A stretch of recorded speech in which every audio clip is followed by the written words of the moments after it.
got an insane update with new foliage options, finally have wasps, and a ton of other changes that are really awesome. Let's jump into it. All right, let's start with the leaks. Apparently, Epic is maybe getting closer to the wall running mechanic that was leaked a long time ago that they're working on, and hopefully we're getting closer to have it. I mean, this is a video of what it could possibly look like in Fortnite. I feel like this would be a huge update to creative mode, just having more movement options. I hope at some point they actually give us the ability to create our own movement options, but that might be a little ways away before we get to do anything like that in creative. Next, there was a leak that Epic's working on a new video player device that has support for MP4 files. Whoa, guys, that would be huge. Like, to be able to add whatever video you wanted into it. I don't know how that's going to get past any moderation. Epic doesn't even allow photos for like people's faces, so I don't know how they're going to allow a video in where you can have like a real live person. I don't know. Okay, now let's get into the updates. And when I first looked at the patch notes for this, I thought this was a lame update, but there's some really good stuff in this one that Epic didn't even put in the patch notes. So first, they finally gave us the sharp tooth shotgun, which I don't really understand because it's literally just the pump shotgun, but weaker. So I don't know why you'd ever even want to use this gun. I mean, this is the sharp tooth stats right there versus the pump right there. I mean, it's like almost identical, just weaker. I don't know, but hey, we got it. It was in Battle Royale, now it's in creative. It finally added to the wildlife spawner, wild wasps. So here we go. Look, there's the icon for it. That looks really cool. Let's see how far we can push this thing. I wonder what it looks like when we spawn in the max number of wasps. And I'm gonna have them all spawn in a little tiny area. Okay, let's try this. Now, before we start this game though, I gotta show you another really cool update. You'll see here in the patch notes that Epic added a fast iteration mode. I gotta test this out. I haven't tested this at all. Suppose if you go to debug,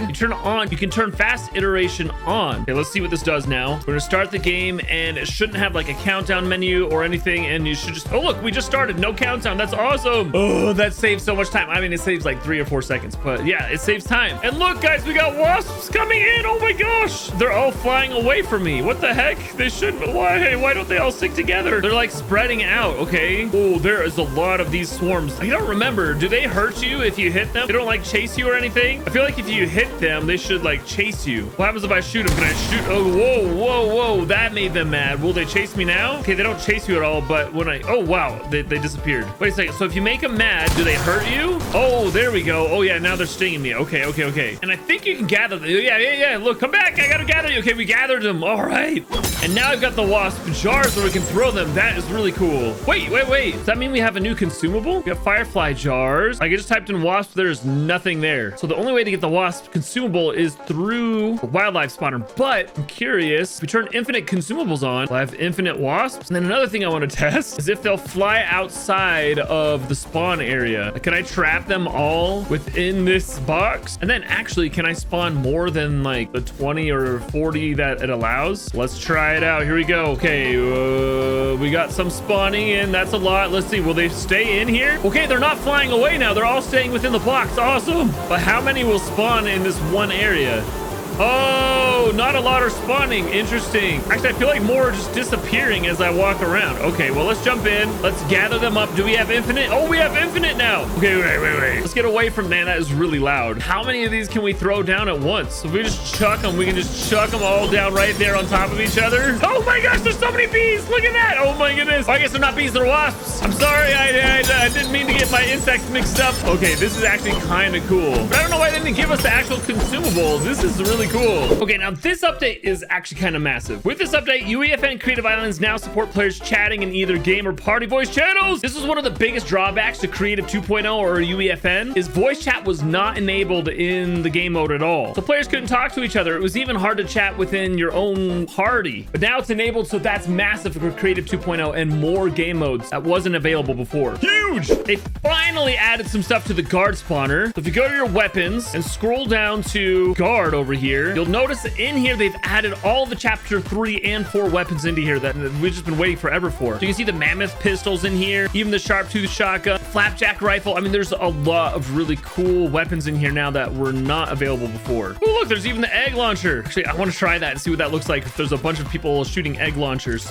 Okay, here we go. I have the invincibility on, but these guys have a ton of egg launchers. Oh my gosh. Ah, they're all shooting eggs. This is actually hilarious. There are so many guards. I forget how many you can actually put in the game. It's wild. But I'm so glad they finally added more guns to this. I wish they would add some of the more fun guns, but this is really cool. Oh my gosh, this is just chaos now. My goodness. They made a really cool update to the item placer. Let's throw something in here. Let's just throw in a flapjack rifle. You can see here we got the really cool flapjack, but if you go into the settings and scroll down, you'll see visual styles. Right now it's under model, and then I'm just going to duplicate this so you can see the difference. We can change this to icon or icon camera facing. Let's see what the difference between that is. So this is icon. You can see, oh wow, that's actually pretty cool, right? There's like a 2D version of it. Okay, what's camera facing? I'm curious what that is. So there's camera facing. Oh, now it always follows you. That is awesome. I want to turn off rarity effects too to see what that looks like. Okay, there we go. Now we got the flapjack icon like always looking at me. That is actually really cool. Now this is one thing that was not in the patch notes, but if you place down a grind rail, you're going to see a ton of new settings. Now you can change like the acceleration and how things work on the grind rails. You can even trigger things now in event binding. There's a lot of really cool things. I just want to test this out for a second. So you can change the sprint acceleration to be like super fast, supposedly. I just changed my speed. Wow, this is too short. I got to lengthen this out. Okay, now it's like super long. Let's see what happens when I sprint. I've made it super fast. So, okay. I mean, I don't know if that really feels faster to me or not. I'm going to place one next to it that has just default settings. So this is default sprint right there, and versus the faster sprint. I don't know. That feels the same to me. I'm going to make everything as slow as it can go, actually. Okay, so everything's at 0 now. Let's see what happens when I jump on. Oh my gosh, guys, I can't see my guy in the camera. He looks like so slow. Look, I'm sprinting and my guy's just like standing there. Okay, that's hilarious. So some fun new updates to the grind rail. I actually really love that. They made a few updates to UEFN. One huge one they didn't include in the patch notes. They fixed some bugs and they've changed some things to verse. So once again, all you verse gurus out there, go have fun with this. But the major thing they didn't include in the patch notes, and I don't know why they didn't include this because it's super huge. I'm gonna add a landscape to illustrate this. So there's our landscape. If you go up here, you can see foliage mode now. This is a big deal. Basically, you can drop any static mesh over here, and then you can paint it onto any terrain. So I'm on Sketchfab here. Let's just find some cool trees. Oh wait, what is this? We got a tree man. Okay, wait. We're gonna try it with this guy, but I need to find like a normal tree. Okay, this one might work. This is a low poly tree. I just want something that looks really different to illustrate this. Okay, so now you can see I have my static mesh here. I'm just gonna pull it over here and drop it into foliage type, hit save. And since we're doing this, add our static tree man. Okay, so now we can click on this and check this out. You can see this whole area that's highlighted. I can just click and look, oh my gosh. All those trees are just put down. Now they're super dense. You can see I've got a really dense low poly forest here, but you can change the settings over in the side. So I'm going to change the density to 1 instead of 100. You can see now, oh, whoops, look at this. I got a bunch of these little dudes that got painted on as well. I don't know how to make it so I'm only painting the 1. Let's just delete this guy for now. Oh yeah, there you go. But you can see now I have a low poly forest instantly. It literally took seconds to paint this on. I mean, it's just like that and it's done. Some of the settings over here are actually really powerful. You can make it so it randomly places different sizes of trees. You can see like this tree is a little bit smaller than that one because I set the max height and the max whatever. I just changed the settings and now I have a really dynamic looking foliage. Now, one thing that's really cool about this, if you place down like any of this old school modular terrain, I can come and place trees on this easily and just paint them on. That's amazing. Actually, I'm curious what happens when I sculpt like an area now. Does it change? Oh, look at that. It just automatically changes the foliage around it. Oh man, that is so insane. Now I have my other foliages here that I can add to my foliage paint. And I think that's what's happening before is I can paint in a bunch of things now. So now I've got a forest full of tiny forest men. Anyway, some really cool stuff in this update when I thought we were getting nothing. Well done, Epic.